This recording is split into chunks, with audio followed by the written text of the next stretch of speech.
The morning sun cast long shadows across the dusty main street of Cedar Falls, painting the wooden buildings in warm golden hues.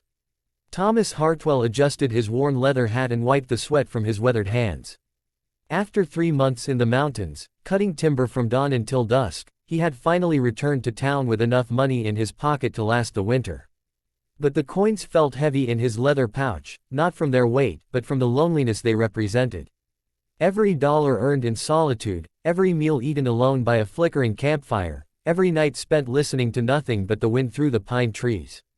At 32 years old, Thomas had grown tired of talking only to his axe and the towering trees that surrounded his cabin.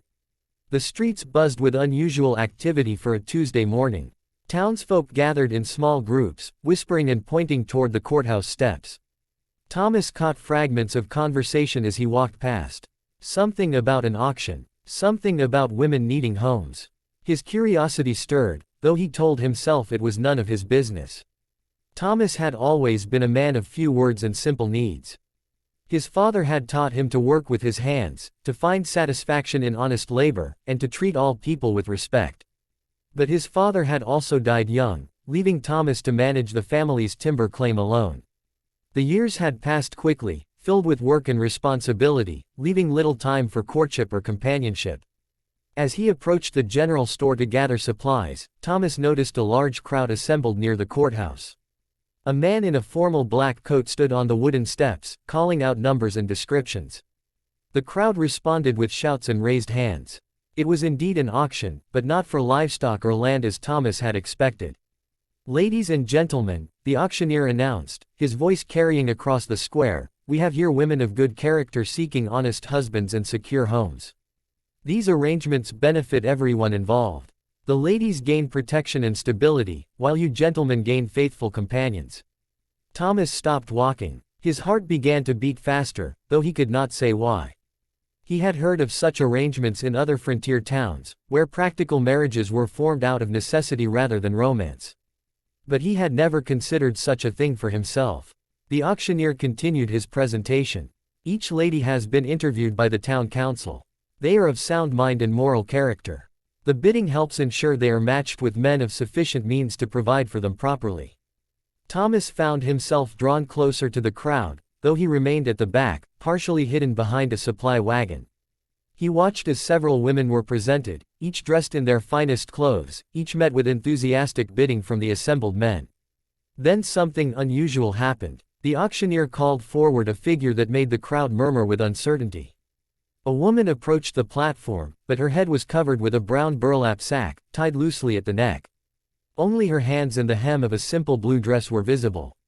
"This young lady," the auctioneer explained, "has requested to remain anonymous until after the bidding concludes. She is 18 years old, of good health, and possesses valuable domestic skills. The winning bidder will learn her identity after the arrangement is finalized." The crowd seemed puzzled by this unusual presentation. Some men laughed nervously. Others whispered questions to their neighbors. The bidding began slowly, with little enthusiasm. "Do I hear $1?" the auctioneer called. A few hesitant hands rose. Thomas watched the woman on the platform. Despite her covered face, her posture suggested dignity rather than shame. Her hands, clasped in front of her, were steady and calm. Something about her quiet courage touched his heart. $1.50, someone called out.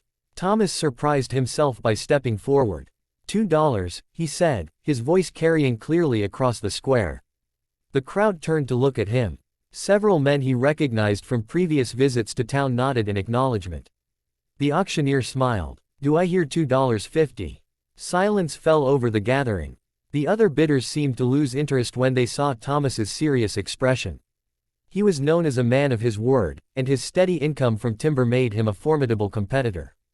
Going once, going twice, sold to Thomas Hartwell for $2. As the gavel fell, Thomas felt a mixture of excitement and terror. What had he just done? He had committed to marry a complete stranger, a woman whose face he had never seen. Yet something deep in his chest told him this was right, that this moment would change his life in ways he could not yet understand. The legal paperwork was completed quickly. The town clerk recorded the transaction and scheduled the wedding ceremony for the following morning. Thomas paid his $2 and was told to meet his bride at the church at 10 o'clock. That evening, Thomas sat alone in his hotel room, staring out the window at the stars. He thought about the woman he would marry tomorrow. Who was she? Why had she chosen to hide her identity? What circumstances had brought her to such an auction? The next morning arrived bright and clear. Thomas dressed in his best clothes, a dark suit he reserved for rare trips to town. His hands shook slightly as he combed his hair and adjusted his tie. At precisely 10 o'clock, he stood at the altar of the small wooden church, waiting. The door opened, and she entered alone. She still wore the burlap sack over her head, but her dress was different now, a beautiful white gown that someone had lent her for the occasion. As she walked down the short aisle, Thomas noticed her graceful movements, the way she held herself with quiet dignity. The preacher began the simple ceremony. When the time came for the bride to remove her covering, Thomas held his breath. The sack was untied and lifted away, revealing the most beautiful woman he had ever seen. But it was not just her beauty that took his breath away. It was her eyes, bright green and filled with intelligence and kindness. It was the small scar on her left cheek that spoke of some past hardship overcome. It was the way she looked at him directly, without shame or fear, as if she too recognized something special in this moment. "My name is Sarah," she said softly, her voice like music after months of mountain silence. "Thomas," he replied, though she already knew. "Why did you bid on me?" she asked. "You didn't even know what I looked like." Thomas considered her question carefully. "I watched you on that platform. You could have been anyone under that sack, but you stood there with more courage than anyone else in that crowd. That told me everything I needed to know about your character." Sarah smiled then, the first smile Thomas had seen from her, and it lit up the entire church. "And why did you cover your face?" Thomas asked gently. "I wanted to be chosen for who I am inside, not for how I look. Too many people judge a woman by her appearance alone. I wanted a husband who would value something deeper." The preacher completed the ceremony, pronouncing them husband and wife. As they walked out of the church together, Sarah slipped her hand into Thomas's rough, calloused palm. Her touch was warm and reassuring. "I should tell you," Sarah said as they stood in the morning sunlight, "I know how to cook, clean, and manage a household. But I also know how to read and write, and I love books. I hope that won't be a problem."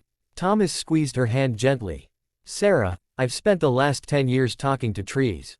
Having a wife who can actually hold a conversation sounds like the greatest blessing imaginable."